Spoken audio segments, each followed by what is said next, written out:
Hey everyone, welcome back to Daily Devotions. Pastor Steve here walking with you in Exodus, and we find ourselves at Mount Sinai, and we are with the Israelites gazing upon the amazing majesty, presence of God enveloping this mountain. And he calls Moses from the mountain up to the mountain.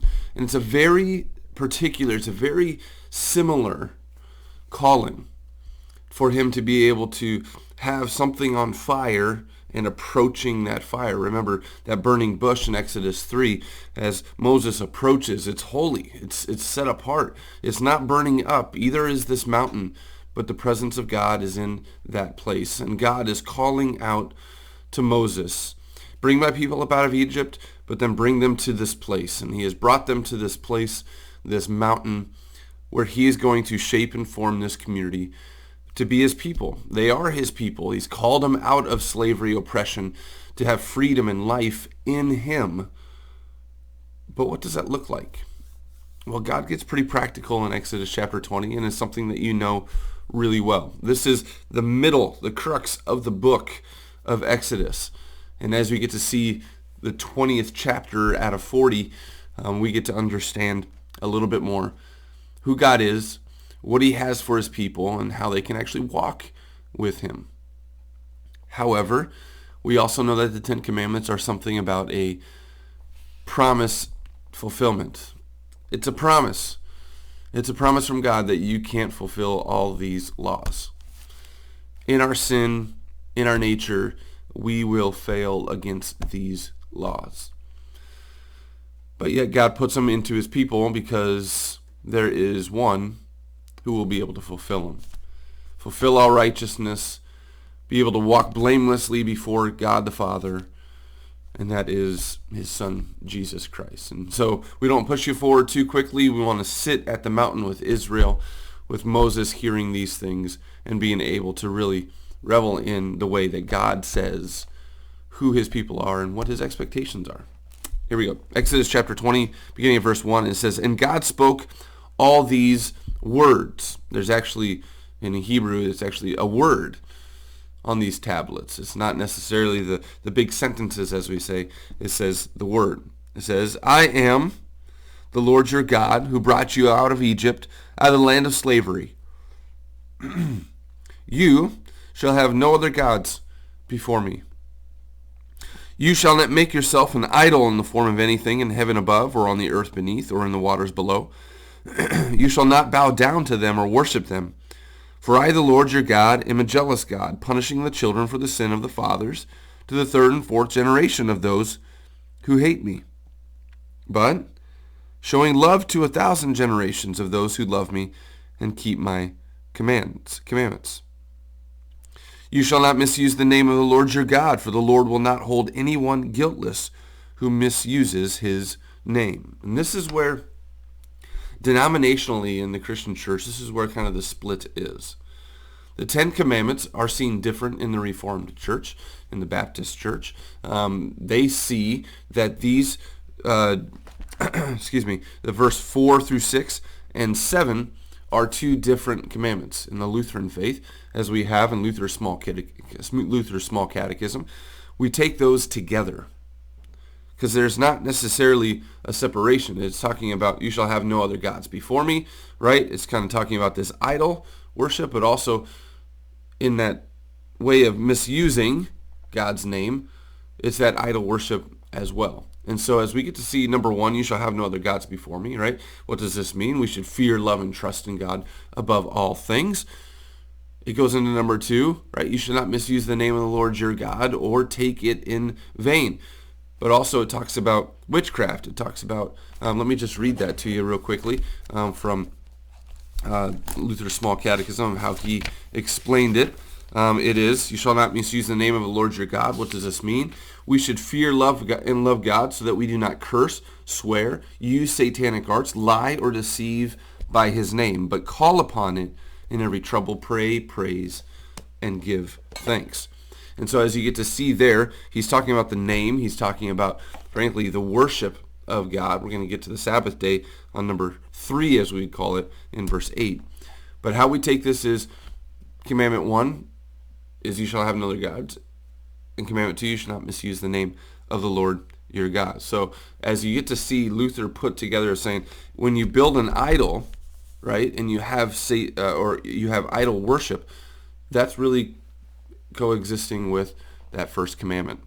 And so as we see here, number 1, you shall not misuse you shall not have no other gods before me, including idols. You shall not make yourself an idol. That's a god. So it's an explanation. And then number 2 would be, you shall not misuse the name of the Lord your God. Commandment number 3, verse 8, remember the Sabbath day by keeping it holy. 6 days you shall labor and do all your work, but the 7th day is a Sabbath to the Lord your God. On it you shall not do any work, neither you, nor your son, nor your daughter, nor your manservant or maidservant, nor your animals, nor the alien within your gates. For in 6 days the Lord made the heavens and the earth, the sea and all that is in them. But he rested on the 7th day. Therefore the Lord blessed the Sabbath day and made it holy. He set it apart. For what purposes? God was tired when he was in creation? No.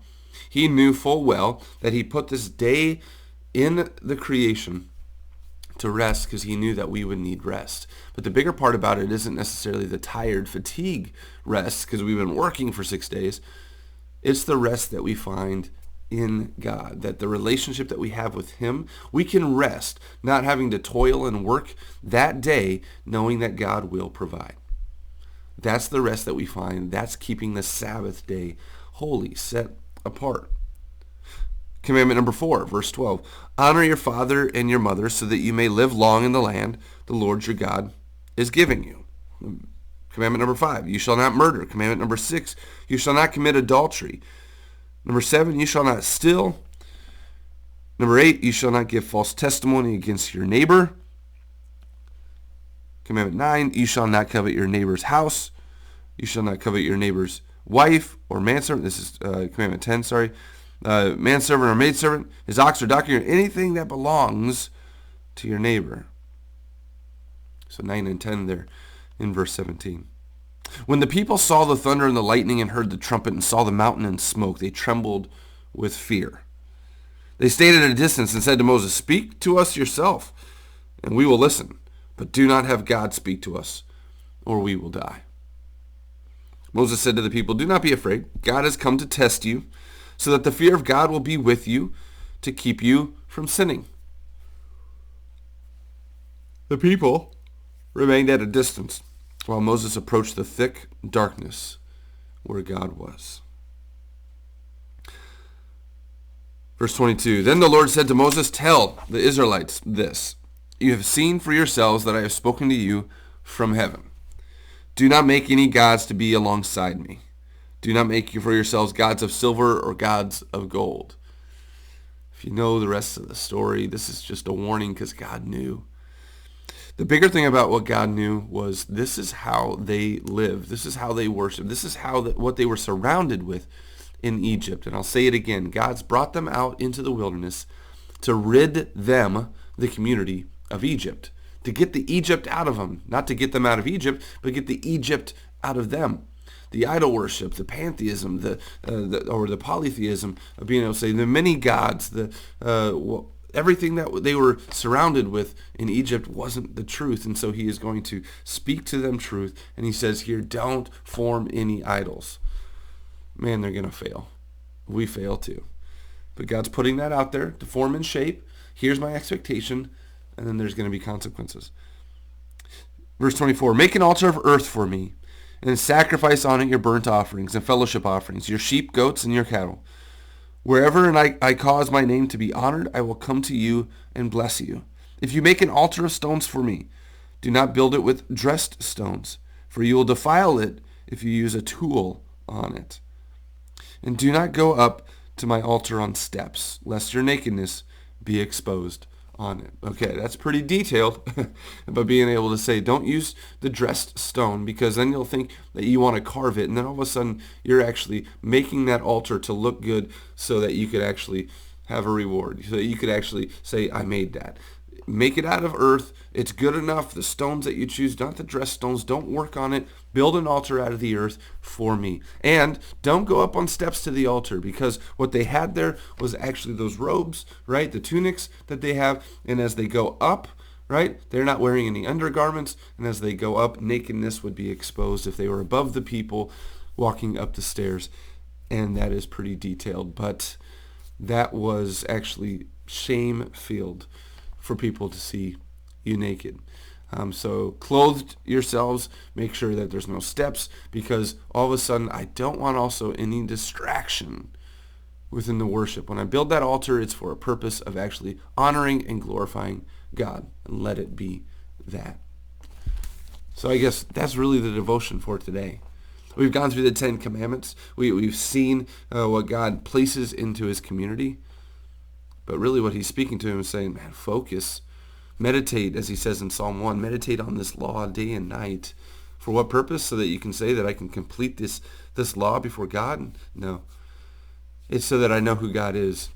And that as I walk through my day, I'm going to honor him. I'm not going to look towards distractions, but I'm going to honor him. He is God and nothing else is. I'm going to be able to walk in a way that is righteous with him, in honor with him, because of who he is and what he has done for me. So, brothers and sisters, have a blessed day, honoring and glorifying God in all that you do and say.